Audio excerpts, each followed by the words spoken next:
নাজিকদের জানালার সামনে এই বেনেবু পাখিটি বারবার ডেকেই চলেছে জানালাটি খোলার জন্য।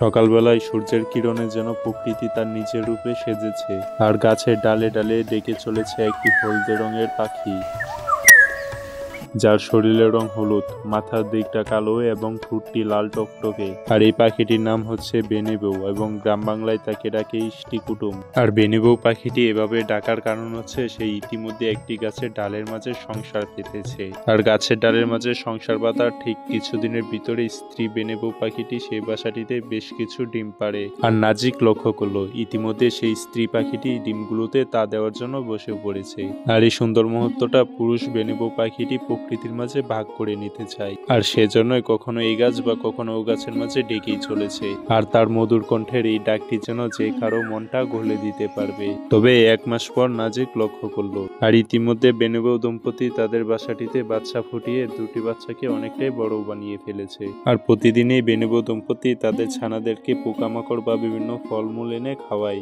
আর মা বাবার আদর যত্নে বাচ্চারাও ধীরে ধীরে বড় হতে লাগে। তবে সবার সুখ তো আর কপালে থাকে না। ছানাদের বয়স যেই না 12 দিন পার হয়েছে তখনই বেনেবউ দম্পতির জীবনে নেমে আসে একটি ভয়ঙ্কর বিপদ। সেই গ্রামে থাকা কিছু দুষ্ট ছেলেপেলেরা বাঁশের কঞ্চি দিয়ে একটি পাখি ধরার ফাঁদ বানায় এবং সেই ফাঁদটি গাছের উপরে পেতে দিয়ে আসে। আর পুরুষ বেনেবউ পাখিটি যে না তাদের ছানাদের জন্য গাছে গাছে খাবার খুঁজছিল তখনই সে হয়তো কোনো ভুলবশত এই ফাঁদের মাঝে আটকে পড়ে। তবে নিষ্ঠুর ছেলেপেলেদের মনে কোনো মায়া জাগলো না। এত সুন্দর একটি হলদে পাখি দেখতে পেয়ে তারা পাখিটিকে ধরে নিয়ে যায়। আর তা হয়তো স্ত্রী বেনেবউ পাখিটি জানতেই পারেনি। তবে স্ত্রী পাখিটি দিনের বেশি সময় বাচ্চাদের একা একাই খাবার খাইয়ে যাচ্ছে। আর এদিকে সন্ধ্যাও ঘনিয়ে আসছে, কিন্তু পুরুষ পাখিটির কোনো পাত্তাও নেই। আর তাতে স্ত্রী বেনেবউ পাখিটি বুঝে যায় পুরুষ পাখিটি হয়তো কোনো একটি বিপদের মাঝে পড়ে গিয়েছে। আর এর কিছুদিন পরেই এক দুপুরে শুরু হয় তুমুল ঝড়। আর সেই ঝড়ের মাঝে মা পাখিটি তাদের সন্তানদেরকে বুকের মাঝে আগলে ধরে রাখলেও বেশিক্ষণ যে ধরে রাখতে পারেনি।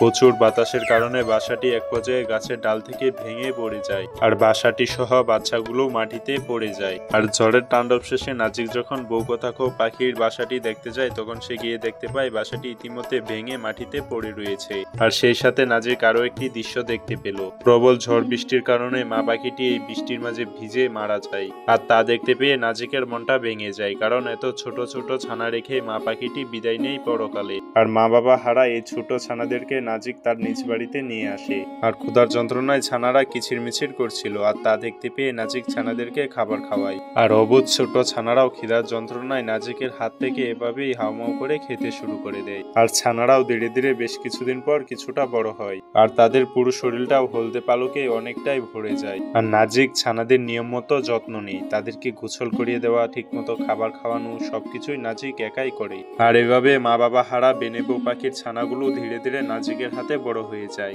আর বেনেবউ ছানাগুলো নাজিকে তাদের প্রিয় বন্ধু মনে করে। আর তাই তো নাজিকের সাথে সারাক্ষণ তারা দুষ্টুমি ফাজলামিতে মেতে থাকে। তবে সবারই তো এই প্রকৃতির বুকের মাঝে স্বাধীনভাবে চলার একটা অধিকার রয়েছে। আর সেই কথা ভেবে নাজিক সিদ্ধান্ত নিয়েছে তার বন্ধু বেনেবউ পাখিদের সে প্রকৃতির বুকে ফিরিয়ে দিবে। আর শত কষ্ট হলেও নাজিক তার বন্ধু বেনেবউ পাখিদেরকে প্রকৃতির বুকে ছেড়ে দেয়, আর তারাও ছাড়া পেয়ে প্রকৃতির বুকে উড়ে যায়। কিন্তু পরের দিন সকালবেলা ঘটে যায় এক অবাক করা ঘটনা। কিছুদিন পর সকালবেলায় নাজিক দেখতে পেল তার জানালার পাশে একটি বেনেবউ পাখি এসে ঠুকরাচ্ছে ভিতরে ঢোকার জন্য। আর এটি ছিল নাজিকের পোষা সেই বেনেবউ পাখির ছানা। আর তার পোষা অন্য পাখিটি প্রকৃতির বুকে ফিরে গেলেও এই বেনেবউ পাখিটি তার কাছে ফিরে আসে, কারণ ইতিমধ্যে এই বেনেবউ পাখিটি নাজিকের বন্ধুত্বের মায়ায় পড়ে গিয়েছে। আর সেজন্য নাজিকে ছেড়ে এই বেনেবউ পাখিটি যায়নি। বন্ধুরা, বেনেবউ সহ বিভিন্ন পাখির জীবন কাহিনী জানতে এখনই পাখি প্রাণীর রহস্য ইউটিউব চ্যানেলটি সাবস্ক্রাইব করুন।